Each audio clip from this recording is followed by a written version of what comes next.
Muy buenas a todos, bienvenidos a un nuevo webinar de Estío. El día de hoy vamos a iniciar lo que espero sea una serie de vídeos para hablar de Lean Office y los enmarcaremos dentro de la serie de webinars que hemos empezado con temas de Lean Thinking y de cultura Lean. Recordaros eso, que la cultura Lean es una filosofía, ¿de acuerdo? Que requiere de una serie de herramientas. Bueno, no es que requiera, tenemos una serie de herramientas para llevarlas a cabo y que nos ayuden a aterrizar dicha filosofía. No me voy a extender en temas de Lean Thinking porque vamos a suponer que ya habéis visto el webinar anterior y que entendéis un poquito de qué es esto, de dónde viene y qué es lo que significa, que gracias a nuestra amiga Leticia nos lo aterrizó muy bien. Y recordaros eso, que estas herramientas y técnicas son el 20% de lo que es el Lean Thinking, pero que lo que tenemos que tener claro es que la cultura está en las personas, ¿no? Y que gracias a estas herramientas se adquieren una serie de conocimientos, una serie de costumbres, una serie de rutinas que para nosotros y para nuestras empresas pues se pueden aplicar en un montón de cosas, porque recordemos, todo es Lean, ¿de acuerdo? Podemos hacer Lean hasta en nuestras casas. Entonces, esta serie de vídeos que vamos a comenzar hoy, lo que quiero hablar es sobre todo de Lean en oficinas. Os daré una serie de consejos y os explicaré qué podemos hacer para mejorar en nuestras oficinas y para aumentar lo que es la eficiencia de nuestro trabajo. Habrá algunas cosas que sean intuitivas y que sean fácilmente extrapolables de lo que es el Lean Manufacturing más tradicional. Recordemos que empezó en fábricas, en automoción, etcétera, etcétera. Y otras cosas que serán un poquito menos intuitivas y que espero que os sirvan para poder aplicarlas y mejorar poco a poco. Los objetivos principales del Lean Office son los de siempre, es decir, que es reducir los despilfarros que tenemos en nuestras oficinas, reducir el tiempo de entrega para cada uno de los subproductos que podamos definir que se están entregando en una oficina. Ahora hablaremos más sobre ello más adelante. Reducir nuestra variabilidad en el trabajo. Claro, lo que vamos a hablar, por supuesto, es de estandarizar ciertas cosas para que haya menos variabilidad y podamos medir incluso la calidad del trabajo que estamos haciendo, y siempre teniendo en cuenta que lo que queremos hacer es aumentar la satisfacción del cliente. ¿Y cómo podemos hacerlo esto? Pues ahora iremos pasando por una serie de puntos. Hoy ya hablaremos del primer punto, que es de la organización del flujo de valor. Pero lo que queremos hacer es eso, el concepto de estabilizar, estandarizar todo lo que podamos, hacerlo visible, que es muy importante, y sobre todo el concepto de mejora continua. Si nos podemos medir, podemos mejorar y podemos ver cómo estamos evolucionando, y eso da mucho gustito, ver que se evoluciona bien. En una fábrica veíamos que es igual más fácil hacer las cosas por procesos, porque son igual procesos más físicos, incluso con ubicación física, y vemos los movimientos y vemos los productos, los tocamos, y en una oficina requiere de un ejercicio de extrapolación y ver cómo adaptamos una cosa a otra, pero ya veremos que se pueden hacer procesos y se puede estandarizar. Incluso las células en U que podemos ver en ciertas fábricas, en ciertos puestos de trabajo, que vemos que es eficiente moverse así y tal. En una oficina también veremos que hay cosas que incluso movimientos físicos nos pueden hacer más eficientes. Pero ¿cómo empezamos todo esto? Es decir, ¿cómo empieza el Lean Office? ¿Qué es lo primero que hay que hacer para mejorar el tema de la eficiencia en una oficina? El punto número 1, y es el que nos vamos a centrar el día de hoy, es lo que llamamos organizar por flujo de valor. Es decir, aquí es donde ya empieza un poco la filosofía, ¿vale? ¿Qué es flujo de valor en oficina? En una fábrica, bueno, es muy fácil de entender, es decir, es todas las operaciones que me aportan valor a mi producto final. Es decir, si yo estoy fabricando un muñeco de madera, el torneado, el lijado, el barnizado, todo eso me está aportando valor. El tener que subir el muñeco de madera a una balda o bajarlo de una balda o tener que moverlo entre los puestos de barnizado, tal, esos tiempos, si son reducidos, esos tiempos no me están aportando valor, luego son desperdicios, ¿vale? Pero ¿y en una oficina? Es decir, ¿cómo definimos el flujo de valor en una oficina? En una tarea tan sencilla como, vamos a decir, hacer una factura a un cliente. En un proceso de facturación de cliente, que es un proceso, ¿cómo definimos el flujo de valor? Digamos, pues, por ejemplo, el flujo de valor es lo que me aporte valor a ese proceso, valga la redundancia. Es decir, si yo tengo que ir a buscar cuál fue el pedido, eso es un desperdicio, eso no aporta flujo de valor. Si yo tengo que picar la información dentro de la factura, eso me aporta valor a ese proceso. Luego ya veremos que igual se puede automatizar o a través de un RP o lo que sea. Pero ese proceso de introducir la información dentro de la factura me está aportando valor. Enviar la factura al cliente. Eso también me aporta valor porque esa factura tiene que llegar al cliente. Y no lo puedo reducir, ¿de acuerdo? Pero si conseguimos hacerlo de manera telemática o si tenemos que ir andando hasta la puerta del cliente, ahí ya ese desplazamiento sí que es un desperdicio que no me aportaría valor. ¿De acuerdo? Ya requiere un poquito de idea feliz, ¿vale? Entonces, ¿cómo organizamos por flujo de valor? Vamos a ver. Para organizar por flujo de valor hay que hacer 3 cosas que son básicas, que es definir equipos interfuncionales, ¿de acuerdo? Realizar una definición de roles de los miembros de ese equipo basada en los flujos de valor que hemos definido previamente y luego organizar las actividades de esas personas para que apoyen múltiples flujos de valor. Me explico. ¿Qué es equipos interfuncionales? ¿De acuerdo? Uno de los obstáculos más formidables en la aplicación del Lean en procesos de oficinas es eso, precisamente. Las organizaciones tradicionales están organizadas por departamentos, es decir, siempre tenemos un departamento de servicio al cliente, un departamento de ventas, un departamento de contabilidad, un departamento de ingeniería, de lo que sea, pero son individuos separados incluso físicamente unos de otros que trabajan en diferentes departamentos. Entonces, eso es la organización más tradicional. Yo abogaría por una organización un poquito distinta.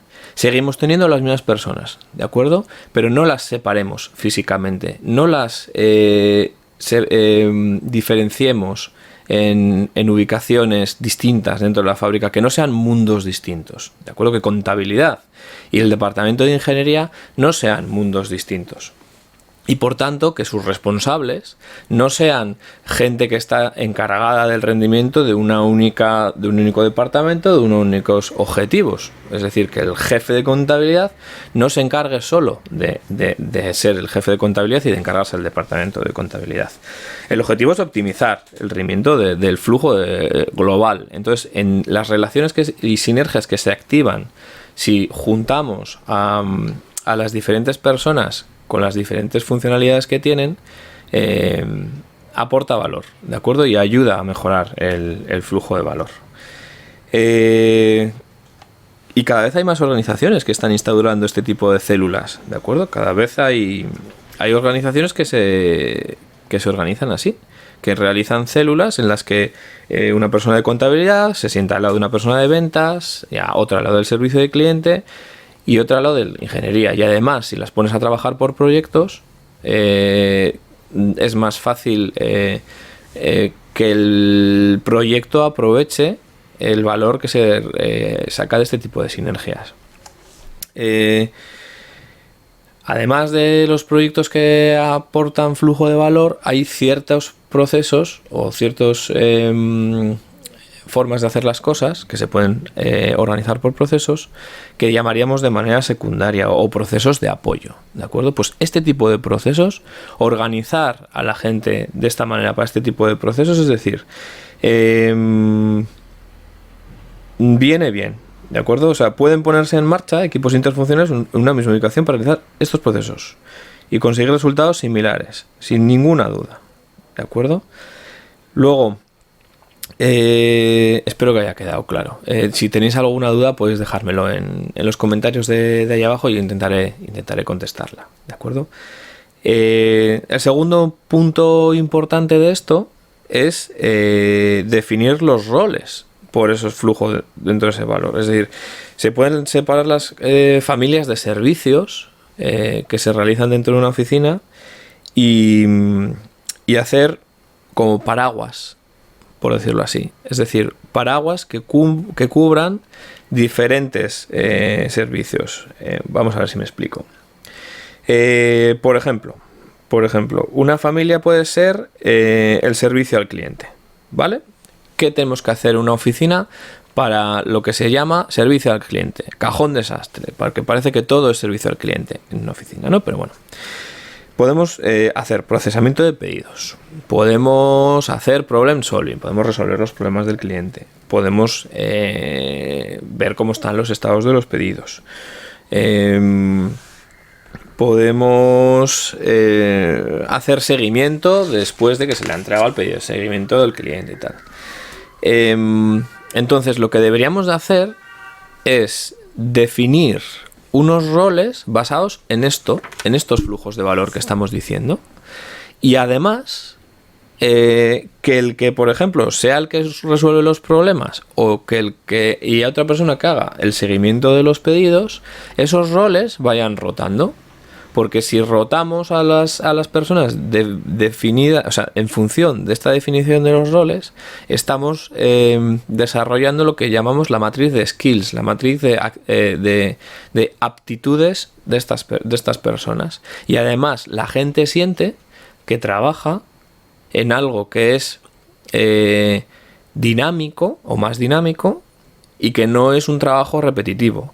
Tendremos resistencia al cambio, es decir, hay gente que lleva trabajando muchos años haciendo las mismas personas, y más en este tipo de departamentos, que son igual puestos de trabajo más tradicionales, que lleva haciendo facturas de contabilidad toda su vida y que igual no quiere hacer un seguimiento del cliente. Pero de verdad que las organizaciones se enriquecen con este pequeño esfuerzo de rotar a las personas siempre que tengamos bien definidas cuáles son esos roles y las funciones que realizan cada uno de esos roles. ¿De acuerdo? Y ya por ir finalizando, dentro de este cómo organizar por flujo de valor, tenemos otra cosa muy importante, que es organizar las actividades de las personas. Es decir, una vez definición de los roles, dentro de esos roles podemos también organizar sus actividades y organizarlas con horarios, y que no nos dé miedo. Es decir, porque decimos, es que hay cosas que siempre hago lo mismo. Bien, genial, vamos. Si siempre haces lo mismo, eso es muy fácilmente calendarizable, porque sabes cuánto tiempo te puede llevar, sabes qué cantidad de tiempo te tienes que reservar en tu jornada laboral para hacerlo, y no tienes que pensar mucho para hacerlo. Pero luego hay gente que dice, es que lo mismo es muy variable. Perfecto, pues resérvate una franja de horas al día para tareas no planificadas. Pero resérvate una franja de horas para esas tareas no planificadas, y fuera de esa franja de horas tendrás tareas que sí que has podido planificar para realizarlas. Entonces, que no dé miedo decir reservarte 1 hora o 2 horas de la jornada laboral para tareas no planificadas y hacerlas en esas tareas, ¿vale? Entonces, vamos a poner un ejemplo. ¿Qué es lo que hacemos muchos de nosotros cuando llegamos a la oficina?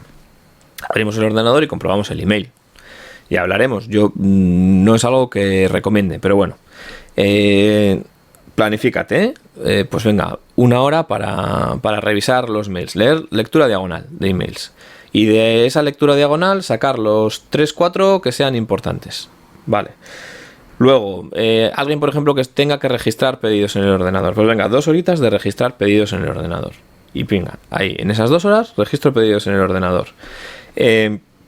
Que me interrumpen, eso es más de un curso de gestión del tiempo, ¿no? Pero bueno, que me interrumpen, tal. Bueno, tú tienes esas 2 horas para para gestionarte ese registro de pedidos que hemos puesto como ejemplo. Después, yo pondría parte de tareas no programadas, es decir, esas tareas no programadas que te han podido salir de los mails que has leído a primera hora de la mañana o de esas interrupciones que han intentado hacerte durante esas 2 horitas que has estado registrando pedidos. Seguro que en los mails de la mañana vemos emails que queremos contestar, que queremos resolver, que queremos hacer.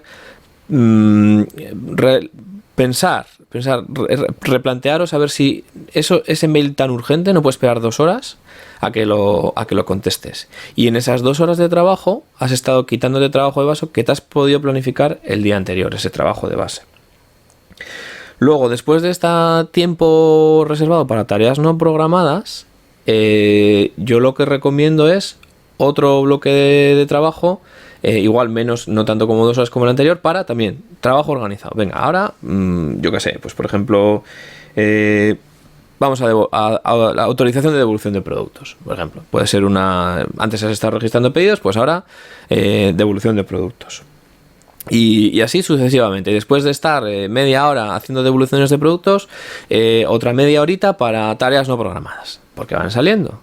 Pero vamos reduciendo los rangos, ¿vale? Vamos diciendo, ahora media horita, ahora luego un último cuarto de hora, y al final del día reservarse media hora para la organización de las tareas programadas del día siguiente.